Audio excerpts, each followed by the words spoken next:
Hello friends, welcome to Agam teaching. और आज हम न्यूट्रिशन इन प्लांट्स क्लास 7 का चैप्टर डिस्कस करेंगे। पार्ट 2 डिस्कस करेंगे। पार्ट 1 में हमने autotrophic modes of nutrition in plants discuss किया था, जिसमें प्लांट्स अपना खाना खुद कैसे बनाते हैं through the process of photosynthesis, वो हम डिस्कस कर चुके हैं। आज इस वीडियो में हम डिस्कस करेंगे heterotrophic mode of nutrition in plants, मतलब ऐसे प्लांट्स जो अपने न्यूट्रिशन के लिए दूसरे ऑर्गेनिजम्स पे डिपेंड होते हैं। अब हम बोलेंगे कि प्लांट्स कैसे दूसरे ऑर्गेनिजम्स पे डिपेंड होते हैं।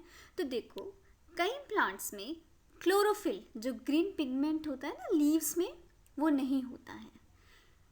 और कई प्लांट्स में क्या होता है, क्लोरोफिल तो होता है लेकिन उनकी जो सॉइल होती है उसमें प्रॉपर न्यूट्रिएंट्स नहीं होते हैं या प्रॉपर सनलाइट नहीं होती है, जिसकी वजह से उनको न्यूट्रिशन दूसरे ऑर्गेनिज्म से लेना पड़ता है। तो वो प्लांट्स कौन से हैं, लेट्स डिस्कस। हेटेरोट्रॉफ प्लांट्स कौन कौन से हैं? सबसे पहले है parasitic plants, saprotrophic plants, insectivorous plants and symbiotic plants. अब इसमें पैरासिटिक प्लांट्स पे दो टाइप्स के हैं। One is complete parasites and another one is partial parasites. So let's discuss one by one. तो सबसे पहले आते हैं हमारे parasitic plants. A plant that is partially or completely depends on another plant for nutrition is called a parasitic plant. देखो, parasitic plants वो होते हैं जो अपनी nutrition के लिए completely या partially किसी दूसरे plant पे depend होते हैं. Understand? The plant from which the parasitic plant derives nutrients is called the host. और parasitic plants ना जिस plant पे depend होते हैं ना nutrients लेने के लिए, उसको हम host बोलते हैं। और इस mode of nutrition को we say parasitic nutrition. For example, अगर हम लोग का खाना कोई और डेली खा जाता है, हम लोग नहीं खा पाते हैं, तो डेंजरस किसके लिए है? हमारे लिए है ना। हमारा खाना तो कोई और खा रहा है, ठीक है। तो ये जो होस्ट के लिए पैरासिटिक प्लांट्स वैसे ही डेंजरस होते हैं, क्योंकि ये इनका पूरा न्यूट्रिशन ले लेते हैं। होस्ट प्लांट के लिए इतना इनफ नहीं बचता है। ओके, ये टू टाइप्स के होते हैं। One is complete parasite and another one is partial parasites. तो कंप्लीट पैरासाइट्स कौन होते हैं? Plants that are completely depend on the host plant. ऐसे प्लांट्स जो पूरी तरह से होस्ट प्लांट पे डिपेंड होते हैं, they are called complete parasites. अब ये क्यों डिपेंड होते हैं? बिल्कुल मतलब कंप्लीट तरह से, क्योंकि इन प्लांट्स के पास जो होता है ना, क्लोरोफिल नहीं होता है, ठीक है। दिस इज द रीज़न कि वो कंप्लीटली ही दूसरे प्लांट पे डिपेंड होते हैं। और इसमें क्या होता है, it has special root like structure called haustoria. इनका एक स्पेशल रूट लाइक स्ट्रक्चर होता है जिसको हम हॉस्टोरिया बोलते हैं। क्या बोलते हैं? Haustoria, that grows into the tissues of host plant. और वो कहाँ पे पैदा हो जाते हैं? जो होस्ट प्लांट के टिश्यूज है ना, उसमें वो अपना घर बना लेते हैं और वहाँ से न्यूट्रिएंट्स लेते रहते हैं। इसका एग्जाम्पल हमारे पास टोडर प्लांट है। इसको कसकटा या अमरबेल भी बोलते हैं। अमरबेल हम देख सकते हैं ना, पेड़ों के ऊपर, प्लांट्स के ऊपर अपने आप ही चढ़ जाती है। तो that is the example of complete parasites. Next one is partial parasites. So these plants do not depend completely on host plant for their survival. देखो, अपने जीने के लिए वो बिल्कुल भी डिपेंड, मतलब completely डिपेंड नहीं होते हैं, पार्शियली डिपेंड होते हैं होस्ट प्लांट पे। क्यों? क्योंकि इन प्लांट्स के पास क्लोरोफिल होता है। चलो, क्लोरोफिल तो इनके पास है जिससे फोटोसिंथेसिस का प्रोसेस कर सकते हैं, लेकिन इनको वाटर और मिनरल चाहिए, और वो इनको कहाँ से मिलता है? होस्ट प्लांट से मिलता है, वाटर और मिनरल। और इसका एग्जाम्पल है मिसलटो। सो नेक्स्ट वन आता है हमारे पास सेप्रोट्रोफिक प्लांट्स। अब सेप्रोट्रोफिक प्लांट्स कौन होते हैं? A plant that obtain its nutrients from dead and decaying plant and animal matter. वो प्लांट्स जो अपने न्यूट्रिएंट्स कहाँ से लेते हैं? डेड और decay plant and animal matter से। ओके, उनको हम सेप्रोट्रोफिक प्लांट कहते हैं। और इसका एग्जाम्पल इंडियन पाइप और कोरल रूट है। Organism such as fungi produce enzymes that can break down plant and animal matter into liquid. अब क्या होता है कि फंजाई जो होती है ना वो एंजाइम्स प्रोड्यूस करती है. जब वो एंजाइम प्रोड्यूस करती है तो जो प्लांट और एनिमल मैटर है ना जो सड़ गल रहा है उसको वो लिक्विड में कन्वर्ट कर देती है और उस लिक्विड को फिर वो एब्जॉर्ब करती है अपने रूट लाइक स्ट्रक्चर से, जिसको हम माइसीलियम बोलते हैं. क्या बोलते हैं? माइसीलियम. इस माइसीलियम से फंजाई जो है वो एब्जॉर्ब करती है न्यूट्रिएंट्स. अब saprotrophic plants absorb nutrients from mycelium of these fungi. In fungi के माइसीलियम से ना ये जो सेप्रोट्रॉफिक प्लांट्स के एग्जाम्पल दिए हैं, इंडियन पाइप, कोरल रूट, ये एब्जॉर्ब करते हैं न्यूट्रिएंट्स. ओके, ये आपके पास एग्जाम्पल है, देखिए मशरूम्स, ये इंडियन पाइप है, कोरल रूट है. These are the examples of saprotrophic plants जो अपना खाना कहाँ से लेते हैं? डेड और डिके मैटर से. अंडरस्टैंड? नेक्स्ट आ जाते हैं इंसेक्टिवोरस प्लांट्स. अब नाम में ही इंसेक्ट आया है, इसका मतलब वो प्लांट्स होंगे जो इंसेक्ट्स खाते होंगे. It's right. The plants that obtain nutrients by trapping and digesting insects are called insectivorous plants. देखो insectivorous plants वो होते हैं जो अपने nutrients कहाँ से लेते हैं? जो insect वो ट्रैप कर लेते हैं ना, उनसे, उनको खा के, उनको ट्रैप करके और डाइजेस्ट करके वहाँ से वो न्यूट्रिएंट्स लेते हैं. They have chlorophyll. Insectivorous plants के लीव्स में क्या होता है? क्लोरोफिल होता है. लेकिन उनके जो सॉइल में ना न्यूट्रिएंट्स नहीं होते हैं. But their soil lack in nutrients such as nitrogen. Okay, तो ये चीज़ उनके सॉइल में नहीं होती है, जिसकी वजह से उनको वो इंसेक्ट्स खा के अपना न्यूट्रिशन पूरा करना पड़ता है. Therefore leaves are modified to trap and kill small insects and digest them to obtain proteins. इसीलिए जो लीव्स हैं वो ऐसी मॉडिफाई हो गई हैं जो ट्रैप कर लेती हैं और मार देती हैं छोटे छोटे जो इंसेक्ट्स होते हैं. फिर वो उनको डाइजेस्ट करते हैं और उनसे क्या लेते हैं? वो प्रोटीन्स लेते हैं. ठीक है, क्योंकि प्रोटीन्स लेंगे तभी बढ़ेंगे ना प्लांट्स भी. इसके एग्जाम्पल है pitcher plant, Venus fly trap and sundew. चलिए तो हम इन्हें भी डिस्कस कर लेते हैं. First, pitcher plant. नाम में ही पिचर है, पिचर मीन्स घड़ा. अब ये जो पिचर प्लांट होता है, leaf of the plant has pitcher like structure. Okay, or leaf is modified into a lid that can close or open the mouth of the pitcher. मतलब जो leaf है वो इस ढंग से मॉडिफाई हो गई है लिड की तरह कि वो ये जो पिचर है इसका मुंह बंद भी कर सकती है और खोल भी सकती है. अब क्या होता है कि जैसे ही कोई इंसेक्ट आके बैठता है इस पिचर प्लांट पे तो वो एकदम से वो जो लिड होती है वो बंद हो जाती है. बंद हो गई तो फिर क्या हुआ? Its inner walls have downward directing hair like structure to entangle trapped insect. अब इसके अंदर जो है ना डाउनवर्ड हेयर लाइक स्ट्रक्चर है जो क्या करता है, जब वो ट्रैप हो गया, बंद हो गया, वो लिड बंद हो गई, तो वो हेयर्स जो है ना वो उसको ट्रैप कर लेते हैं, इंसेक्ट को अपने आप में एंटैंगल कर लेते हैं, एंटैंगल करके ट्रैप कर लेते हैं. At the bottom of pitcher there are digestive juices present which digest the protein present in insect body. और जो इसके नीचे बॉटम में पिचर प्लांट के डाइजेस्टिव जूसेस होते हैं जो ये जो इंसेक्ट इसने ट्रैप किया एंटैंगल करके उसको वो डाइजेस्ट कर लेते हैं. मतलब उसके जो प्रोटीन है वो डाइजेस्ट करके अपनी बॉडी के लिए न्यूट्रिशन लेते हैं. नेक्स्ट है वीनस फ्लाई ट्रैप. अब यहाँ पे पिक्चर में आप देख रहे होंगे Venus fly trap. Entire leaf जो है its divided into 2 parts, 2 parts में डिवाइडेड होती हैं. These leaves have short hair like projections on the edges. अब इस लीव के एजेस में देखिए तो छोटे छोटे हेयर्स की तरह आपको प्रोजेक्शंस दिखाई दे रही होंगी. अब क्या होता है कि जब when the insect touch the hair और sits on it, it snaps shut within seconds trapping the insect inside. अब क्या होता है जब इंसेक्ट इसके हेयर को टच करता है जैसे, तो क्या होता है एकदम से ये बंद हो जाता है विदिन सेकेंड्स और इंसेक्ट को अंदर ट्रैप करके डाइजेस्ट कर लेता है। Okay, next one is sundew plant. अब ये जो सनड्यू प्लांट होता है इसके ना बड़े लॉन्ग नीडल लाइक स्ट्रक्चर होता है जिसको हम टेंटेकल्स बोलते हैं। ओके, और इसके टेंटेकल्स जो होते हैं वो बड़े स्टिकी होते हैं। स्टिकी मतलब चिपचिपा पदार्थ होता है, sticky substance which is called mucilage. Okay, और जैसे ही इंसेक्ट इन टेंटेकल को टच करता है ना, तो क्योंकि इसमें स्टिकी सब्सटेंस है इसके टेंटेकल्स में, तो वो जो है वो उसमें फंस जाता है। और जैसे वो फंस जाता है तो ये जो है ना अपने टेंटेकल्स को यूँ मोड़ लेता है अंदर की तरफ, ठीक है, और इंसेक्ट को उसमें बंद कर लेता है।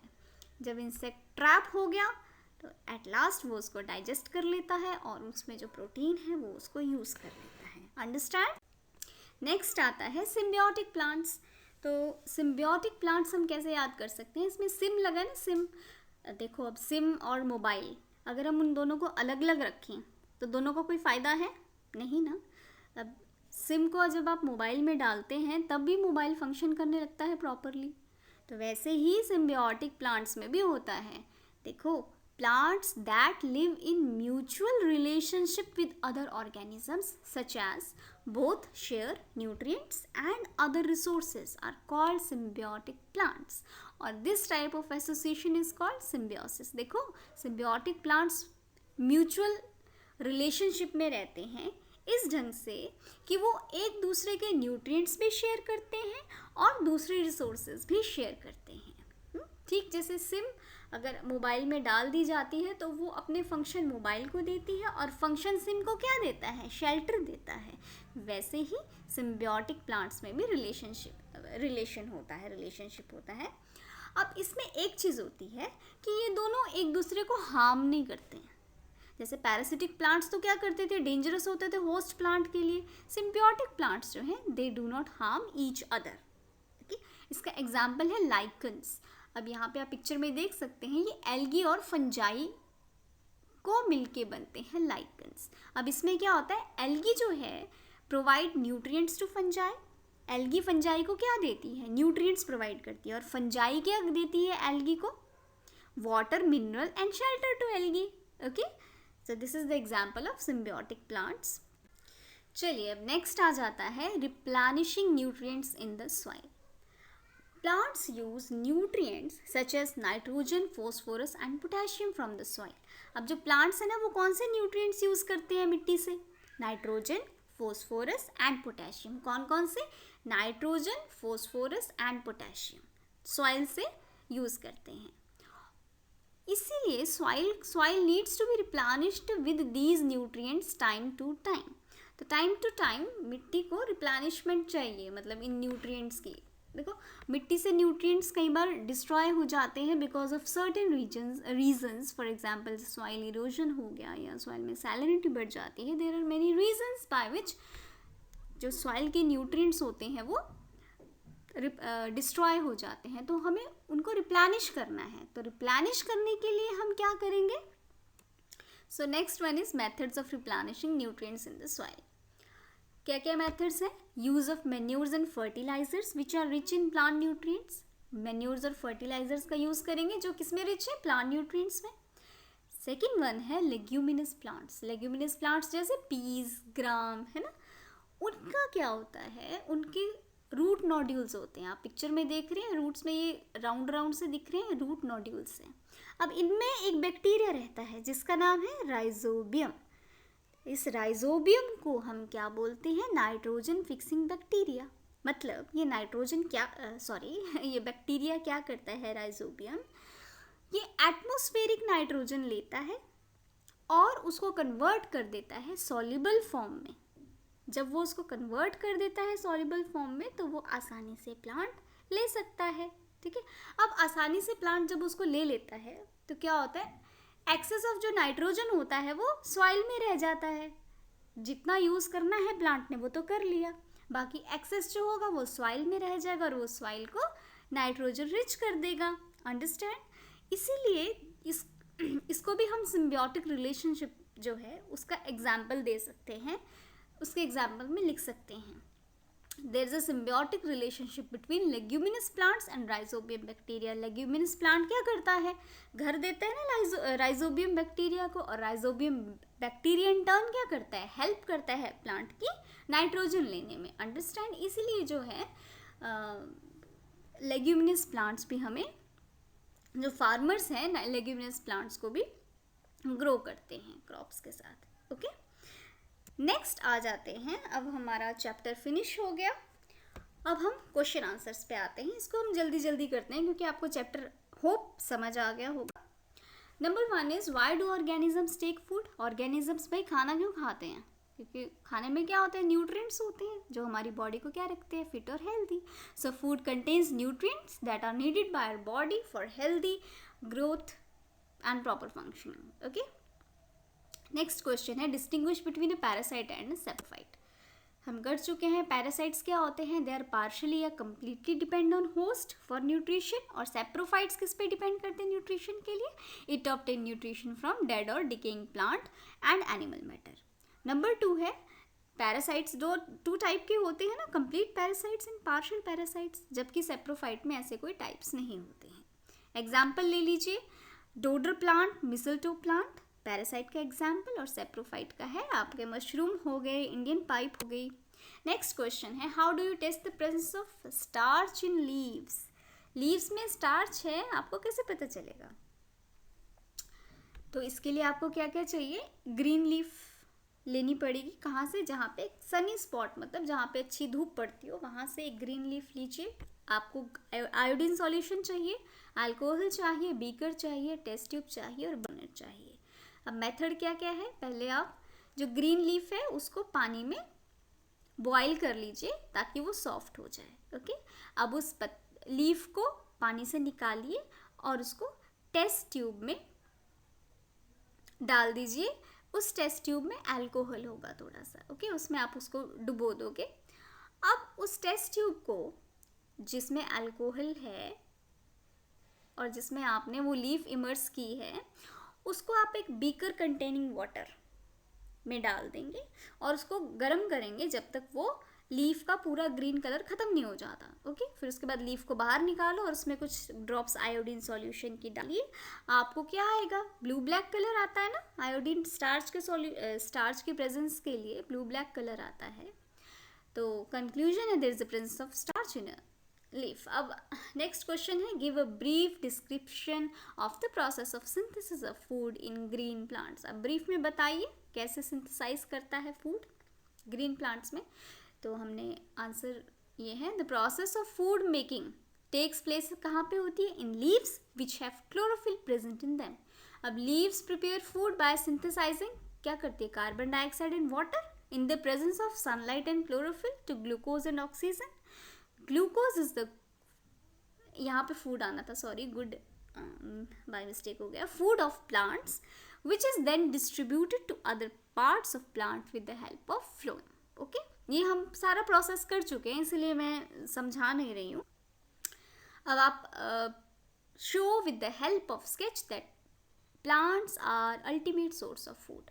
देखो, सोलर एनर्जी, सनलाइट कौन यूज़ करता है, प्लांट्स यूज़ करते हैं खाना बनाने में। प्लांट्स को हर्बीवोरस खाते हैं, हर्बीवोरस को कार्निवोरस खाते हैं, और जब वो लोग डेड या डिके हो जाते हैं तो डिकम्पोजर्स उनको डिकम्पोज कर देते हैं। ओके, तो आप एक स्केच बना सकते हैं इसका। नेक्स्ट फिलअप आ गया, फर्स्ट है green plants are often called, क्या बोला जाता है, autotrophs, since they synthesise their own food. Number 2, the food synthesised by plants is stored as starch. In photosynthesis, solar energy is absorbed by the pigment called chlorophyll. During photosynthesis, plants take in carbon dioxide and release oxygen gas. Next question है, name the following a parasite plant with yellow, slender and branched stem. Cascata या अमरबेल भी इसको बोलते हैं। Next है a plant that is partially autotrophic, जो partially autotrophic होता है, इसमें दैट इज इंसेक्टिवोरस। क्यों पार्शियली ऑटोट्रॉफिक बोला, क्योंकि इसमें क्लोरोफिल होता है ना। द पोर्स, नेक्स्ट है the pores through which leaves exchange gases, कहाँ से करते हैं, स्टोमेटा। नेक्स्ट आ जाता है अमरबेल, टिक द करेक्ट आंसर। तो अमरबेल इज एन एग्जाम्पल ऑफ, किसका एग्जाम्पल है अमरबेल, पैरासाइट का। Number second, the plants which trap and feeds on insect जो ट्रैप करते हैं और उस पर फीड खाना खाते हैं, वो क्या है? पिचर प्लांट है। दे आर हेटरोट्रॉफिक प्लांट है ना। नेक्स्ट आ जाता है column, match the items. Chlorophyll, leaf में होती है क्लोरोफिल। नाइट्रोजन बैक्टीरिया से रिलेटेड है। कैसे? नाइट्रोजन फिक्सेशन कौन करता है? राइजोबियम बैक्टीरिया करता है ना। नेक्स्ट अमरबेल, पैरासाइट से रिलेटेड, पैरासाइट है, पैरासिटिक प्लांट है। Animals, they are heterotrophs. और इंसेक्ट्स को कौन खाता है? Pitcher plant. चलिए क्वेश्चन नंबर 10 है true false. Number 1, carbon dioxide is released during photosynthesis. Carbon dioxide थोड़ी रिलीज होती है, ऑक्सीजन होती है ना, तो फॉल्स है। नेक्स्ट है plants which synthesize their food themselves are called saprotrophs. ये भी गलत है, फॉल्स है। कौन होते हैं? ऑटोट्रॉफ्स होते हैं ना, जो खुद अपना खाना सिंथेसाइज करते हैं। नेक्स्ट थर्ड है the product of photosynthesis is not a protein. ये ट्रू है, क्योंकि प्रोडक्ट ऑफ फोटोसिंथेसिस प्रोटीन नहीं होता है। क्या होता है प्रोडक्ट? ग्लूकोज और ऑक्सीजन आता है ना। फोर्थ है solar energy is converted into chemical energy during photosynthesis. Photosynthesis के प्रोसेस में जो सोलर एनर्जी है वो केमिकल एनर्जी में कन्वर्ट होती है ना। ट्रू। अब choose correct option, last question है ये। Which part of the plant takes in carbon dioxide from the air for photosynthesis? कौन लेता है कार्बन डाइऑक्साइड? स्टोमेटा लेता है, stomata. Next is plants take carbon dioxide from the atmosphere mainly through their leaves. तो ये हमारे question answers complete हो गए। मैंने जल्दी जल्दी इसीलिए करवाई क्योंकि मैंने पूरा चैप्टर डिस्कस कर चुकी हैं पार्ट 1 में, पार्ट 2 में। आई होप आपको मेरा वीडियो अच्छा लगा होगा, तो प्लीज़ लाइक, सब्सक्राइब और शेयर ज़रूर करें। Thank you.